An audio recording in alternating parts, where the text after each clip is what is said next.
Hello बच्चों। देखिए अपन 7th chapter जो कि विद्युत धारा का चुंबकीय प्रभाव है वो पढ़ रहे हैं। मैं आपको हर एक लेक्चर के अंदर टॉपिक्स बताते चलता हूँ कि जो हमने डिस्कस कर लिए हैं। अभी तक हमने क्या डिस्कस किया है? चुंबकीय क्षेत्र, चुंबकीय बल, एवं लॉरेंज बल हमने डिस्कस कर लिया है। चुंबकीय बल जिसे हम लॉरेंज बल भी कह सकते हैं वो हमने डिस्कस किया है थोड़ा बहुत। ठीक है, लॉरेंज बल वैसे अपन वापस से पढ़ेंगे।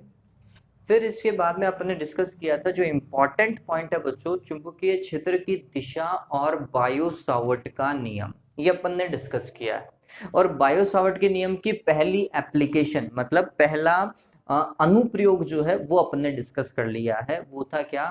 किसी सीधे धारावाही चालक तार के कारण उसके निकट स्थित बिंदु पर चुंबकीय क्षेत्र। ठीक है, वो अपन डिस्कस कर चुके हैं। आज वापस से बायो सावर्ट का नियम ही यूज करना है, लेकिन टॉपिक क्या है वो समझिए।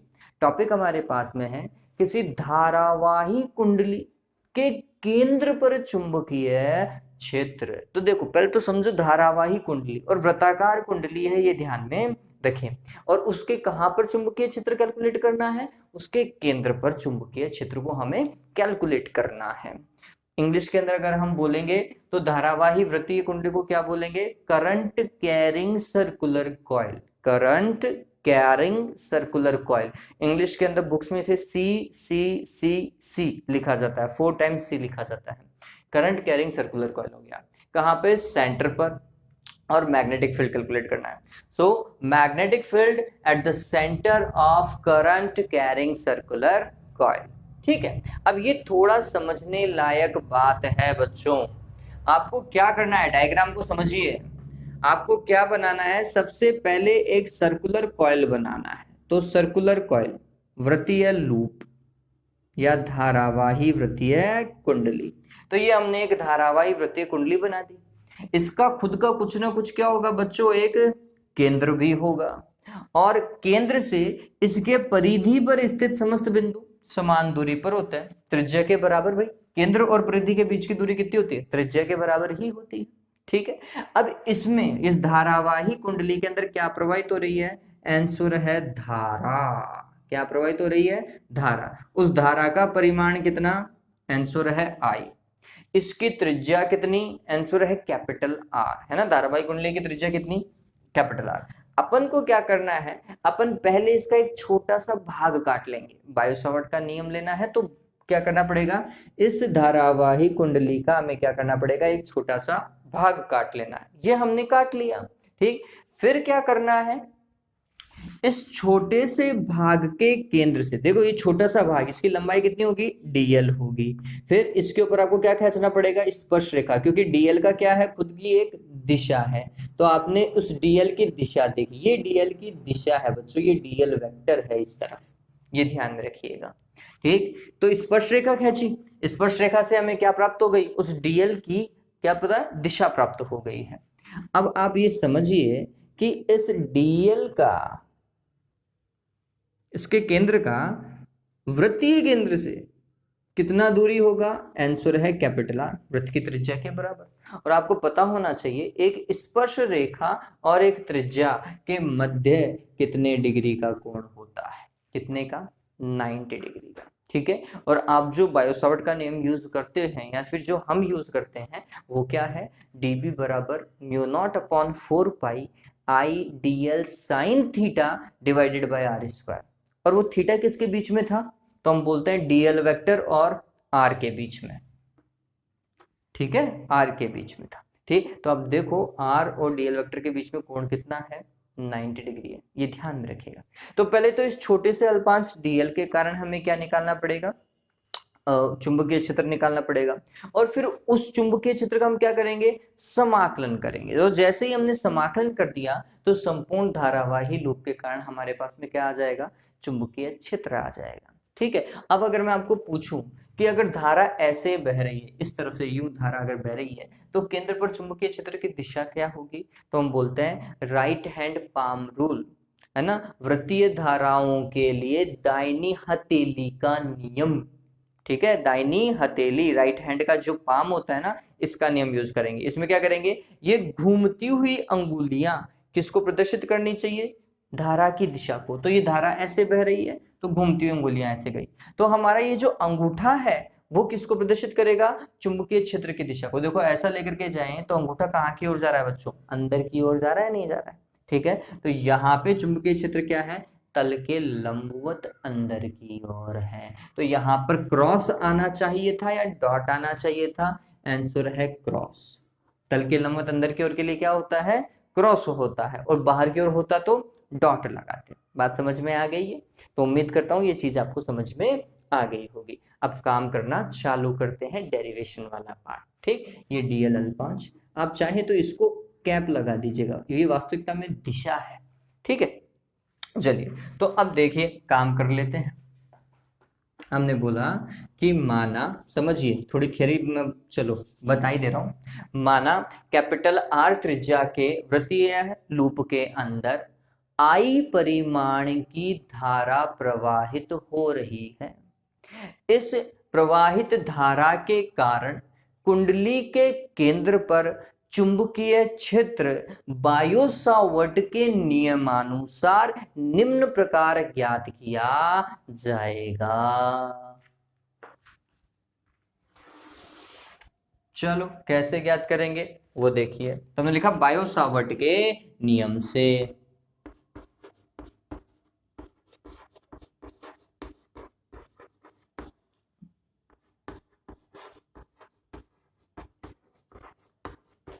हाँ भाई, बायो सावर्ट का नियम क्या था? dB बराबर mu naught upon 4 pi I dl sine theta divided by R square.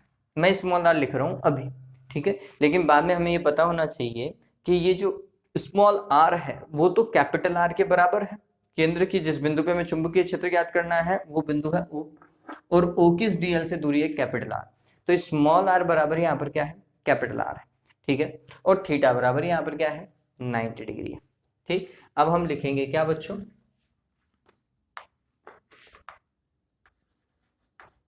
धारावाही, समझ लीजिएगा, धारावाही कुंडली के केंद्र पर चुंबकीय क्षेत्र हेतु क्या होगा भाई? स्मॉल आर बराबर तो कैपिटल आर होगा, और थीटा बराबर कितना होगा? 90 डिग्री। और 90 डिग्री को हम क्या लिखते हैं बच्चों?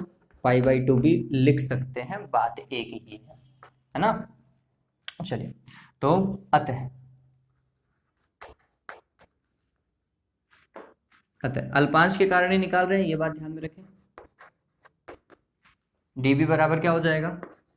म्यू नॉट अपॉन 4 पाई, ठीक है, फिर I dl sine 90 divided by क्या बच्चों? कैपिटल आर का स्क्वायर। तो फिर dB बराबर क्या होगा? तो ये हो जाएगा mu naught upon 4 pi I dl sine 90 का मान 1 होता है, लिखने की आवश्यकता नहीं है, और ये कैपिटल आर का स्क्वायर। ये किसके कारण था? तो हमने बोला अल्पांश dl के कारण।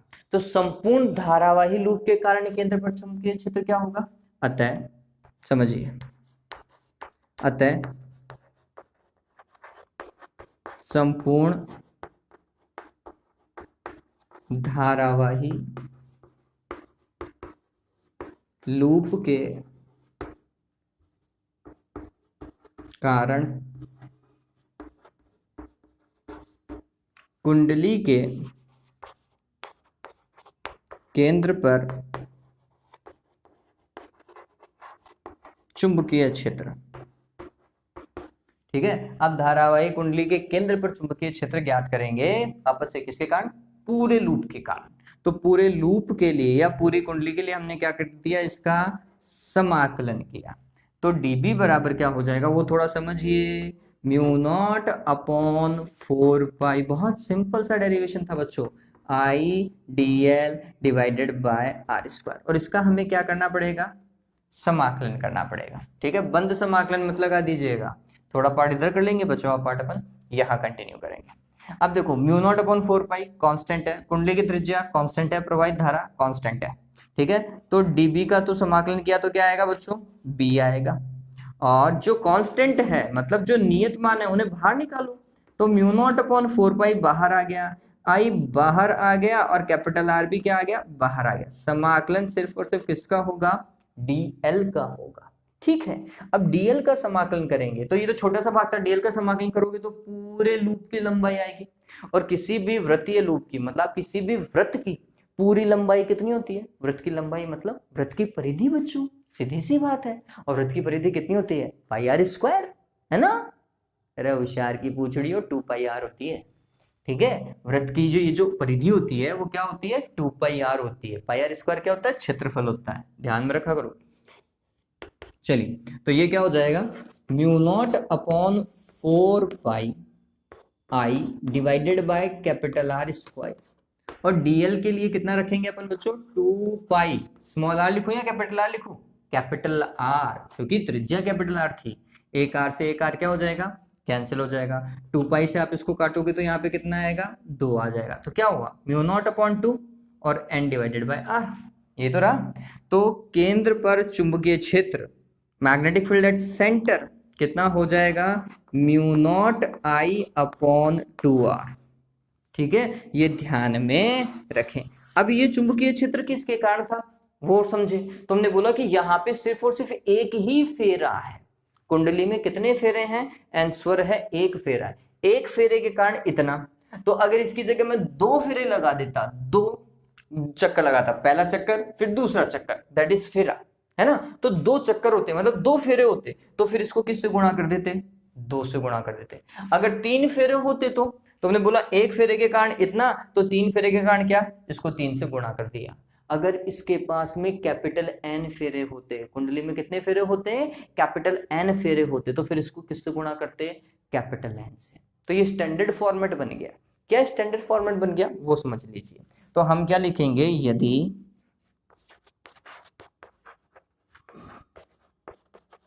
कुंडली में कितने कैपिटल एन फेरे हों, कुंडली में कितने फेरे हों, कैपिटल एन फेरे हों, तो फिर चुंबकीय क्षेत्र कितना हो जाएगा, mu naught I divided by 2 R को किससे गुणा करें, एन से, ठीक है। तो अब इसका स्टैंडर्ड जो फॉर्मेट बना बच्चों वो ध्यान में रखिएगा, यही याद रखेंगे आप कि किसी भी कुंडली के केंद्र पर चुंबकीय क्षेत्र कितना होता है, mu naught N I upon 2 R, ध्यान में रखिएगा सभी, ठीक है। ये केंद्र पर चुंबकीय क्षेत्र होता है, ठीक। और एक चुंबकीय क्षेत्र अपन ने और निकाला था, क्या भाई, mu naught I upon 2 pi D. बच्चे इसमें बहुत कंफ्यूज होते हैं, 2 पाई डी कर लो या 2 पाई आर कर लो, कोई दिक्कत नहीं, ठीक। बच्चे कंफ्यूज होते हैं कि क्या लिखें बच्चों, जब नीचे पाई आ रहा है ना तो ये समझ लीजिएगा ये वाला पाई किसके लिए था, अनंत धारावाही चालक तार के लिए था। तो ये सीधे धारावाही चालक तार और वो भी अनंत लंबाई का, उसके कारण चुंबकीय क्षेत्र है, जबकि ये धारावाही लूप के कारण चुंबकीय क्षेत्र है उसके केंद्र पर, ठीक है। थोड़ा समझिए, है ना। हमारा इस समय फॉर्मूला क्या बन रहा है, ये बन रहा है mu naught N I upon 2 R आ रहा है, ठीक। अब क्या ये एक ही तरीका है ये निकालने का, तो हम बोलते हैं केंद्र पर चुंबकीय क्षेत्र को एक अलग मैथमेटिकल फॉर्मेट से भी निकाला जा सकता है, ठीक है। तो वो अलग मैथमेटिकल फॉर्मेट क्या है, ये वाला भाग, ये जो अपन ने सॉल्व किया ना, यहाँ पर हम इसे और भी अलग तरीके से देख सकते थे, ये उतार लीजिएगा। आपको एग्जाम में तो ऐसा ही करके आना है। और एग्जाम में ये भी पूछा जाता है कि किसी धारावाही कुंडली के कारण चुंबकीय क्षेत्र मैक्सिमम कहाँ होता है, सर्वाधिक कहाँ होता है। आंसर ध्यान में रख लीजिएगा, किसी धारावाही कुंडली के केंद्र पर चुंबकीय क्षेत्र सर्वाधिक होता है, इससे अधिक चुंबकीय क्षेत्र नहीं हो सकता। धारावाही कुंडली का केंद्र पर मैक्सिमम होता है, बहुत ज्यादा होता है, ठीक है। चलिए देखो, मैंने आपको ऐसा इससे बताया, आप अगर छोटे से अल्पांश से भी देखते तो भी देखो कैसा था, अल्पांश में धारा ऐसे जा रही है यू, ठीक। तो अगर अल्पांश में धारा ऐसे तो अंगूठे की दिशा तो हरा की दिशा, तो चुंबकीय क्षेत्र देखो अल्पांश के कारण क्रॉस जा रहा नहीं जा रहा, आप वैसे भी देख सकते थे, ठीक है। चलिए ये उतार लिया होगा, अब इसके बाद में अपन आगे देखते हैं कि आगे इसे कैसे कर सकते हैं, ठीक। चलिए मैं इसको मिटा देता हूँ। अब ये जो फॉर्मेट करने वाले हैं ना, इस वाले फॉर्मेट से आपको एक फायदा और होगा। क्या? आप वृत्तीय कुंडली के केंद्र पर पूरी कुंडली के कारण भी ज्ञात कर सकते हैं। अगर आधी कुंडली दे रखी है तो भी ज्ञात कर सकते हैं, एक चौथाई दे रखी है तो भी ज्ञात कर सकते हैं, और वृत्तीय कुंडली का कोई अल्पांश भी दे रखा होगा ना तो भी ज्ञात कर सकते हैं। ठीक है, चलिए तो आप टॉपिक ही डाल लीजिए, नेक्स्ट टॉपिक का नाम डाल लीजिए धारावाही वृत्तीय कुंडली के एक छोटे से भाग के कारण चुंबकीय क्षेत्र। कुंडली के एक छोटे से भाग के कारण केंद्र पर चुंबकीय क्षेत्र, छोटे से भाग की बात कर रहे हैं अपन। ठीक है, तो अब मैं समझा ही रहा हूं आपको, तो थोड़ा सा ध्यान में रखें। तो अपन ने छोटा सा भाग क्या समझा वो समझिए। तो हम बोल रहे हैं कि ये यहां से लेकर यहां तक काट लो, वृत्तीय कुंडली का इतना ही भाग हमें दे रखा है। ठीक है, तो इतने भाग के कारण हमें क्या ज्ञात करना है? चुंबकीय क्षेत्र ज्ञात करना है, इतने भाग के कारण।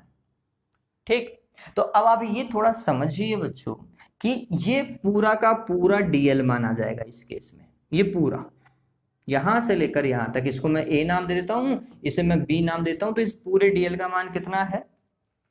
ए से लेकर बी तक का चाप। और चूंकि ये डीएल है तो इसके कारण ये जो कोण होगा इसे आप डी अल्फा लिख दीजिए। ठीक है, छोटा सा ही कोण होगा। अभी तो समझाने के दृष्टिकोण से मैं बड़ा ले रहा हूं, आप इसे छोटा मान लीजिएगा, इसलिए अपन इसे डीएल और इसे डी अल्फा लिख रहे हैं। बात समझ में आ गई? कोण पता चल गया कितना अंतरित हो रहा है। चलिए, अब आपको ये भी पता होगा कि कोण, चाप और त्रिज्या, कोण, चाप और त्रिज्या में एक संबंध है। क्या भाई? कोण बराबर होता है चाप बटे त्रिज्या। पढ़ते हुए आए हो नहीं आए हो? हाँ, तो चाप बराबर क्या हो जाएगा? कोण गुणा त्रिज्या, ये सभी को पता होगा। ठीक है, तो चाप यहां पर क्या है? ए से लेकर बी, और ए से लेकर बी तक की लंबाई कितनी है? आंसर है डीएल है। ठीक है, इस डीएल अल्पांश के कारण कोण कितना अंतरित हो रहा है? आंसर है डी अल्फा है। ठीक है, त्रिज्या कितनी है? आंसर है कैपिटल आर है। तो ये कुल मिलाकर के डीएल बराबर क्या हो जाएगा? R D alpha. ठीक है, जहां डी अल्फा क्या है? जहां डी अल्फा क्या है? कोण है। ठीक है, आप चाहे तो आर डी थीटा लिख लो, फिर इसको डी थीटा लिख लीजिएगा, मेरे को कोई दिक्कत नहीं है। चलिए, तो अब काम करना चालू करें बच्चों। काम करने के कारण वही बायो सावर्ट के नियमानुसार कुंडली के केंद्र पर अल्पांश डीएल के कारण चुंबकीय क्षेत्र कितना? तो आंसर है डीबी बराबर कितना? म्यू नॉट अपॉन 4 पाई आई डीएल साइन, ये वाला जो थीटा है ना, ये थीटा ध्यान में रखिएगा, ये 90 रहेगा। क्यों? क्योंकि डीएल और आर के बीच में कोण कितना है? 90 है, ये ध्यान में रखें। डिवाइडेड बाय क्या? Capital R square. हो चुका। फिर साइन 90 का मान कितना होता है? आंसर है 1 होता है। तो अब कितना रह गया? आंसर है डीबी बराबर mu naught upon 4 pi I DL divided by capital R square. यहां तक तो अपन पहले भी पहुंच गए थे। ठीक है, अब अपन को इस डीएल अल्पांश के कारण ही चुंबकीय क्षेत्र देखना है, और ये डीएल अल्पांश ए से लेकर बी तक का है। तो हमें क्या करना पड़ेगा? इस डीएल की जगह क्या रखना पड़ेगा? आर डी अल्फा रखना पड़ेगा। ठीक है, क्या रखना पड़ेगा? R D alpha. तो ये रखेंगे म्यू नॉट अपॉन 4 पाई आई डीएल की जगह हमने रखा आर डी अल्फा। चलो, ये डी और अल्फा एक जैसे बन रहे हैं मेरे, तो मैं इसको बीटा बना देता हूं। इस कोण को भी मैंने लिख दिया बीटा, ताकि अलग अलग हो जाए। ठीक है, कम से कम कोण पता तो चलेगा। चलो, बीटा कोण हो गया है। आप अल्फा लिख लीजिएगा अगर आपका अलग अलग बन रहा हो, तो मेरे को कोई दिक्कत नहीं।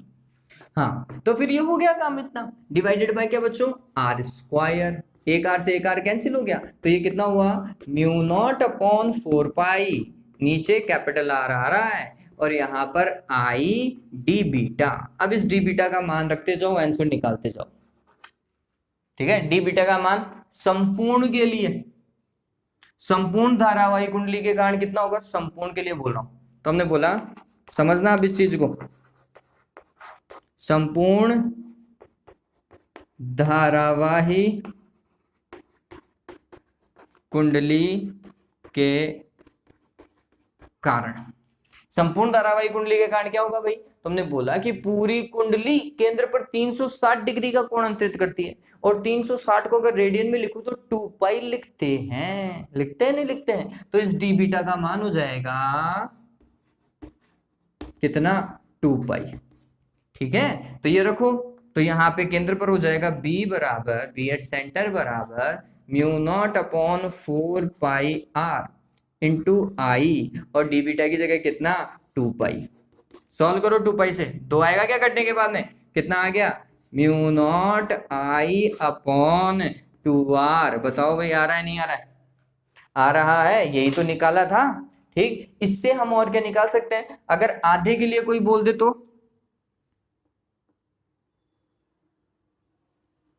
आधी कुंडली यहां से लेकर यहां तक हो, तो फिर कितना होगा, तो फिर देखो कितना कोण बना रहा है, आंसर है 2 पाई का आधा। 2 पाई तो पूरा होता है, 360 तो पूरा होता है, ये 180 है, 180 का आधा मतलब 180 में कितना होता है, पाई होता है। तो इस बार क्या लिखेंगे वो समझिए, तो हमने लिखा अर्ध धारावाही कुंडली के कारण, अगला देखो इसी से ही, अर्ध धारावाही कुंडली के कारण, अर्ध धारावाही कुंडली के कारण कितना हो जाएगा, तुमने लिखा कि अर्ध धारावाही कुंडली के लिए डी बीटा बराबर पाई होगा 180 डिग्री। ठीक है, तो रखा हमने मान इसी फॉर्मूले के अंदर, तो हमारा बी बराबर कितना आएगा बच्चों, mu naught upon 4 pi I, D beta की जगह पाई डिवाइडेड बाय आर, पाई से पाई कैंसिल, कितना आएगा, mu naught I upon 4r। आ गया। अब मैं आपको बोलूं कि सिर्फ और सिर्फ 1/4 भाग के कारण, वृत्तीय लूप के कितने भाग के कारण, 1/4 भाग के कारण, ए से लेकर बी तक 1/4 भाग है, तो फिर कैसे करोगे, 1/4 भाग कितना कोण बनाता है यहाँ पर, 90 डिग्री। तो आपको कोण ही पता होना चाहिए, और 90 यहाँ पर रखोगे। 90 भी कैसे रखेंगे बच्चों, 90 को रेडियन में क्या लिखते हैं, π/2 लिखते हैं। ठीक है, तो आप डी बीटा की जगह क्या लिखेंगे, π/2 रखेंगे, π/2 रखोगे तो यहाँ पे 4 की जगह 8 आ जाएगा।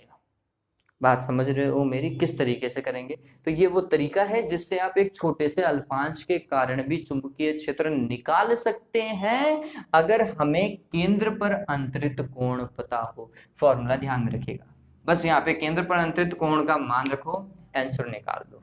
बात समझ में आ गई क्या, चलिए, तो उम्मीद करता हूं ये चीज आपको आसानी से समझ में आ गई होगी। और एक और तरीका है ये 1/4 इनका चुंबकीय क्षेत्र ज्ञात करने का, आप सीधा समझिए, संपूर्ण के कारण कितना, आंसर है mu naught I upon 2r। मैं एक ही फेरे के लिए बोल रहा हूं, आप चाहे तो एन लगा लीजिएगा आंसरों के लिए। तो संपूर्ण के कारण, पूरी के कारण इतना, तो आधी के कारण कितना होगा, तो आधी के कुंडली के कारण 1/2 से गुणा कर दो। 1/4 कुंडली के कारण कितना होगा, 1/4 से गुणा कर दीजिए, इसी को संपूर्ण को 1/4 से। 1/3 कुंडली के कारण कितना होगा, इस संपूर्ण को किससे गुणा कर दीजिए, 1/3 से गुणा कर दीजिए। ये तो एग्जाम में याद रखने का तरीका हो जाएगा कि आपको कुंडली का जितना भाग दे रखा है उस उतने भाग को आप क्या कर दीजिए, केंद्र वाले चुंबकीय क्षेत्र से गुणा कर दीजिए, आपको हाथों हाथ आंसर निकल जाएगा। ठीक है, लेकिन अगर एग्जाम में ये पूछना चाहे कि किसी धारावाही कुंडली के अल्पांश के कारण कितना चुंबकीय क्षेत्र होता है, तो फिर आप यहाँ तक डेराइव करेंगे और फिर बताकर कहेंगे कि ऐसा काम करेंगे। ठीक है, ये बात, हालांकि ये चीज आती नहीं है, ये सिर्फ न्यूमेरिकल पर्पज से ही है। आता क्या है, केंद्र पर चुंबकीय क्षेत्र आता है। ठीक है, केंद्र पर चुंबकीय क्षेत्र पूछा जाता है संपूर्ण के कारण, ऐसे अल्पांश के कारण नहीं पूछा जाता। अल्पांश के कारण सिर्फ और सिर्फ न्यूमेरिकल ही आते हैं, और बहुत अच्छा पॉइंट है, ये बात ध्यान में रखिएगा। ठीक है, उम्मीद करता हूं आज का टॉपिक आपको बहुत अच्छे से समझ में आ गया होगा। आपने चैनल को अभी तक सब्सक्राइब नहीं किया है, जल्दी से सब्सक्राइब कर दो बच्चों, और have a good day, take care of yourself. Okay.